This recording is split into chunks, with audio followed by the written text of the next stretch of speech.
ನಮ್ಮ ಬೆಳಗಾವಿಯ ಮಹಿಳೆ ಮಿಲಿಟರಿ ಒಳಗಿರ್ತಕ್ಕಂಥ ಆರ್ಮಿ ಒಳಗಿರ್ತಕ್ಕಂಥ ವೀರ ವನಿತೆ ಅವ್ರಿಗೆ ಹೋಗಿ ಉತ್ತರ ಕೊಟ್ಟು ಬಂದ್ರು, ನಮ್ಮ ಭಾರತ ಅಂದ್ರೆ ನಾವೆಲ್ಲ ಒಂದು ಅಂತ ಭಾರತದ ಸಂಸ್ಕೃತಿಯ ಜೊತೆಗೆ ಆಟ ಆಡುವ ಚೆಲ್ಲಾಟ ಆಡುವಂಥ ಹುಚ್ಚು ಮನಸ್ಸಿನವರಿಗೆ ತಕ್ಕ ಉತ್ತರವನ್ನು ಕೊಡುವಂಥ ವಿಚಾರಗಳು, ಸಮರ್ಥವಾದಂಥ ಸಾಮರ್ಥ್ಯಗಳು, ಬೇಕಾದ ಎಲ್ಲ ಅವಕಾಶಗಳು ಇದಾವ.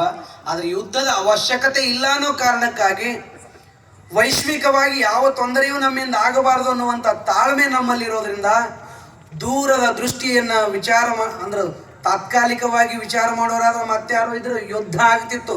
ಮೋದಿ ಬದಲಿಗೆ ದೂರದ ದೃಷ್ಟಿಕೋನವನ್ನು ಇಟ್ಟುಕೊಂಡು ಅನವಶ್ಯಕವಾಗಿ ಜಗಳಕ್ಕಾಗಿ ನಮ್ಮ ಸಂಪತ್ತು ಹಾಳು ಮಾಡೋದಲ್ಲ, ಜಗಳಕ್ಕಾಗಿ ಜಗಳ ಅಲ್ಲ, ಅವ್ರಿಗೇನು ಉತ್ತರ ಕೊಡಬೇಕು ಉತ್ತರ ಕೊಟ್ಟು ನಾವು ಇನ್ನೂ ಎತ್ತರಕ್ಕೇರುವಂತ ವಿಚಾರ ಮಾಡಬೇಕು ಅನ್ನುವಂಥ ವಿಚಾರ ಭಾರತೀಯರದು. ಅಂತಹ ಮಹಾನ್ ನಾಯಕನ ಸಾನ್ನಿಧ್ಯದಲ್ಲಿ ನಮ್ಮ ವೀರ ಯೋಧರು ನಿಜವಾಗಿಯೂ ನಾವೇನು ಮಠಗಳಲ್ಲಿ ಇರ್ತಕ್ಕಂಥ ರಾಷ್ಟ್ರದಲ್ಲಿ ಇರ್ತಕ್ಕಂಥ ಗುರುಗಳೇನಿದ್ದೀವಿ, ಸನ್ಯಾಸಿಗಳೇನಿದ್ದೀವಿ, ನಾವೆಲ್ಲ ಸನ್ಯಾಸಿಗಳ ತ್ಯಾಗಕ್ಕಿಂತಲೂ ಸೈನಿಕರ ತ್ಯಾಗ ಅತ್ಯಂತ ಶ್ರೇಷ್ಠವಾದದ್ದು. ಕಾರಣ ಏನು ಅಂದ್ರೆ ನಾವೆಲ್ಲ ನಮ್ಮ ಮಠಗಳಲ್ಲಿ ಭಕ್ತರ ಮಧ್ಯಗಳಲ್ಲಿ ನಾವು ಆಂತರಿಕವಾದ ರಾಕ್ಷಸರ ಜೊತೆಗೆ ಯುದ್ಧವನ್ನು ಮಾಡ್ತಾ ಇರ್ತೀವಿ.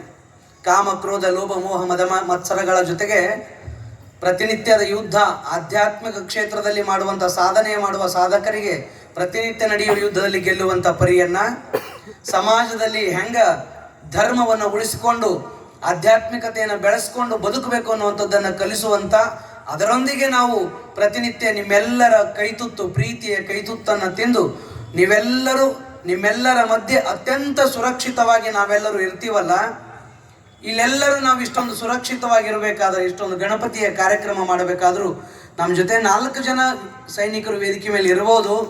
ಆದರೆ ಇವತ್ತಲ್ಲಿ ರಾಷ್ಟ್ರದ ಗಡಿ ಭಾಗದಲ್ಲಿ ಶೂನ್ಯ ತಾಪಮಾನದಲ್ಲಿಯೂ ನಮ್ಮ ಕಲಬುರಗಿಗಿಂತಲೂ 10 ಪಟ್ಟು ಹೆಚ್ಚು ಬಿಸಿಲಿನ ಮಧ್ಯದಲ್ಲಿಯೂ, ಬಿಸಿಲು ಮಳೆ ತಂಪುಗಳನ್ನು ಲೆಕ್ಕಿಸದೆ ನಾವು ಮಠದಲ್ಲಿರ್ತಕ್ಕಂಥ ಪೂಜ್ಯರು ಅಥವಾ ನಮ್ಮ ದೇಶದ ಎಲ್ಲ ಸನ್ಯಾಸಿಗಳು ನಾವು ಮೊದಲೇ ಈ ವೈವಾಹಿಕ ಜೀವನ ಬೇಡ ಅಂತ ಅದರ ಗೋಜಿಗೆ ಹೋಗಲಾರದೆ ನಿಶ್ಚಿಂತ ಇದ್ದವರು. ನಮಗೇನು ಬಹಳ ತೊಂದರೆ ಇಲ್ಲ. ಆದ್ರೆ ಮದುವೆಯಾಗಿ ಮಕ್ಕಳೊಂದಿಗೆ ಇದ್ದು ಎಲ್ಲರನ್ನ ತಾಯಿ ತಂದೆ ಮದುವೆ ಮಕ್ಕಳು ಮನಿ ಮಡದಿ ಎಲ್ಲವನ್ನು ಮರೆತು ಕೇವಲ ಭಾರತಾಂಬೆಯ ನೆನಪಿನಲ್ಲಿ ಆ ರಾಷ್ಟ್ರದ ಅಂಚಿನಲ್ಲಿ ಸದಾ ಸದಾ ಸದಾ ಹಗಲು ರಾತ್ರಿ ಎನ್ನದೆ ಕಾವಲಿಗಾಗಿ ಜಾಗೃತಿ ಇರತಕ್ಕಂಥ ಸೈನಿಕರು, ಅವ್ರ ತ್ಯಾಗ ಏನದಲ್ಲ ಅದು ಸಾಮಾನ್ಯವಾದದ್ದಲ್ಲ. ಅವರ ತ್ಯಾಗಕ್ಕೆ ನಾವು ವಿಚಾರ ಮಾಡಿದೇವೆ ಅಂದ್ರೆ ನಮ್ಮ ತ್ಯಾಗ ಬಹಳ ಸಾಣದು, ಸನ್ಯಾಸಿಗಳದು ಕೂಡ. ಅಂತಹ ತ್ಯಾಗಿಗಳು, ಗಡಿಯಲ್ಲಿ ಇರ್ತಕ್ಕಂಥ ತ್ಯಾಗಿಗಳು, ನಾಡಿನೊಳಗಿರ್ತಕ್ಕಂಥ ಯೋಗಿಗಳು ಎಲ್ಲಿಯವರೆಗೂ ಜಾಗೃತರಾಗಿರ್ತಾರೋ ಅಲ್ಲಿಯವರೆಗೂ ಭಾರತಕ್ಕೆ ಯಾವ ತೊಂದರೆಯೂ ಎಂದೂ ಬರುವುದಿಲ್ಲ.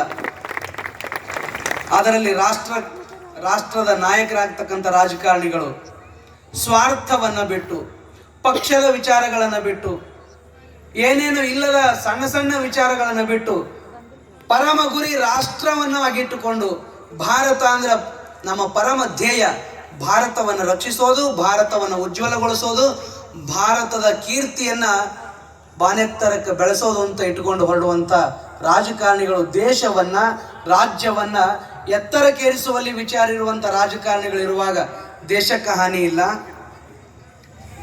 ಸ್ವಾರ್ಥಕ್ಕಾಗಿ ಬಡದಾಡುವ ರಾಜಕಾರಣಿಗಳು ಎತ್ತರಕ್ಕೇರಿದ್ರು ಅಂದ್ರೆ ಸಮಸ್ಯೆ ಉಂಟಾಗ್ತದೆ. ಪಕ್ಷಗಳು ಯಾವುದೇ ಇರಲಿ, ಆ ಭೇದಗಳನ್ನು ಮರೆತು ರಾಷ್ಟ್ರಕ್ಕಾಗಿ ತಮ್ಮ ಸಮರ್ಪಿತ ಭಾವ ಒಂದಿಷ್ಟಾದರೂ ಇಟ್ಕೊಂಡಂಥ ರಾಜಕಾರಣಿಗಳಿದ್ರೆ ಸಮಸ್ಯೆ ಬರುವುದಿಲ್ಲ. ಈಗ ರಾಷ್ಟ್ರದಲ್ಲಿರ್ತಕ್ಕಂಥ ರಾಜಕಾರಣ ಅದು ಅಂಥದ್ದೇ. ಎಂಥದ್ದು ಅಂದ್ರೆ ರಾಷ್ಟ್ರಕ್ಕಾಗಿ ಸಮರ್ಪಿತವಾಗಿರುವಂಥ ವಿಚಾರಗಳನ್ನ ಇಟ್ಕೊಂಡಂಥದ್ದು. ಯೋಗಿ ಮೋದಿಗಳಂಥವ್ರು ಇರುವಾಗ ನಾವು ನಿಶ್ಚಿಂತರಾಗಿರ್ಲಿಕ್ಕೆ ಎಲ್ಲ ಅವಕಾಶಗಳಿದಾವ.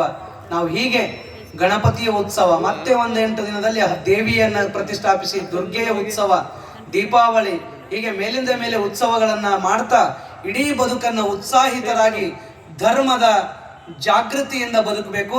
ನಮ್ಮ ಮನೆಯ ಮಕ್ಕಳಿಗೆ ನಮ್ಮ ಮನೆತನದ ದೇವರು ಯಾವುದು, ನಮ್ಮ ಮನೆ ಗುರುಗಳು ಯಾರು, ನಾವು ಮಾಡಬೇಕಾದ ಸ್ತೋತ್ರಗಳೇನು, ಪ್ರತಿನಿತ್ಯ ನಾವು ಪೂಜಿಸಬೇಕಾದದ್ದು ಹೇಗೆ, ನಮ್ಮ ಸಂಸ್ಕೃತಿ